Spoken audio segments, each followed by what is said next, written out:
First things first, in Singapore, people think of football as a male sport, like it's a men's game, basically. Like, nobody really thinks about the women. They think that whatever they give to the men's, then there will be a little bit left for the women's, or you can benefit at the same time, that kind. Both of us are funding the team. We cut back on a lot of our personal spending. So even if you are really athletic, why would you want to choose to play a sport where all the odds are stacked against you?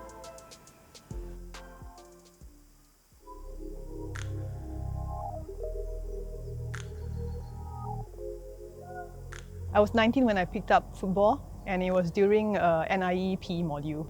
Yeah, fell in love with football then. There weren't many clubs to play football, and most of them didn't want to train players who were beginners at our age.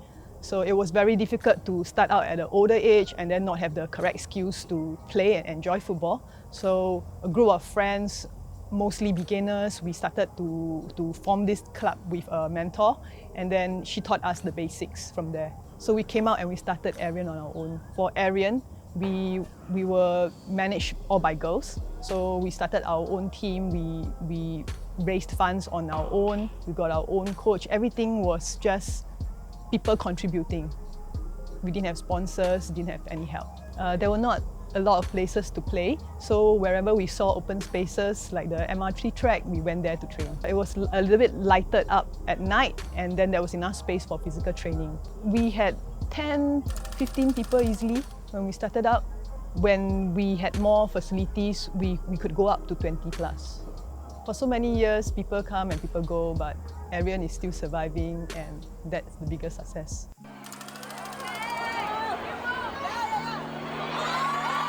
We were at the Women's World Cup back in 2019, and that was in France.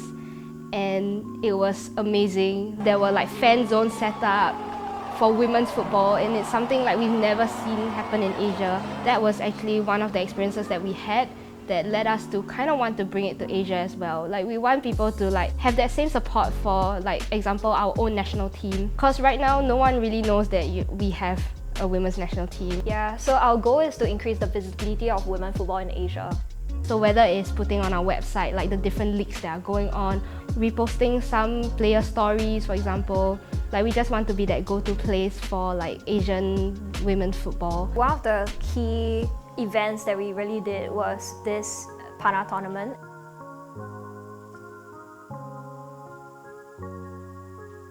The reason why I say it was quite a good success for us is because of the impact that it had on the community.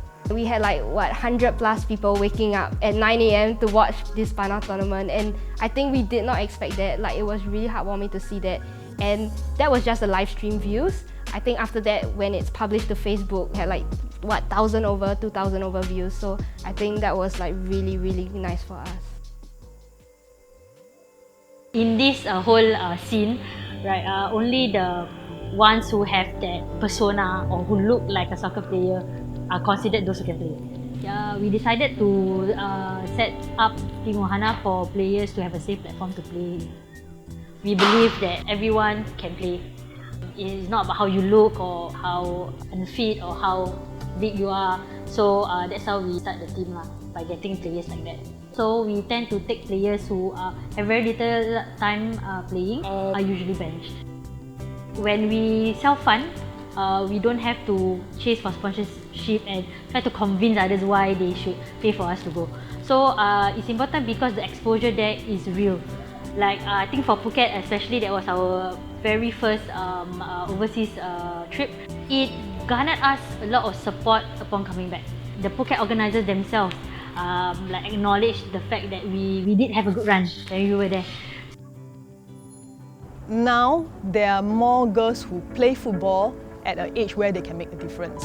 And also, having a bigger pool will increase competition, and with more competition, they will be able to get to a better standard. Parents are no longer so against girls starting to play football, and that's a good sign. In terms of schools being involved in CCAs, academies, having girls groups, these are all things that will push girls football forward. We hope to become the team that inspire others to really start, because our team as well has people who are out of shape and we are still playing. So like these players are actually strong in basics. but they are not being accepted because of how they look. Other players may see as it's not about how big I am or what. As long as like, I have passion for the game, I can just play. In terms of moving the football scene forward, I think what we have done is really to create more conversations about the football scene in Singapore.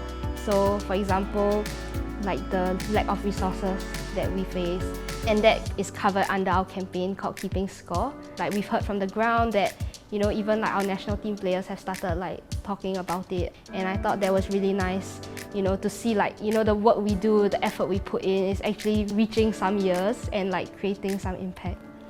Girls do what girls do best, which is come together and try to fight for what is right.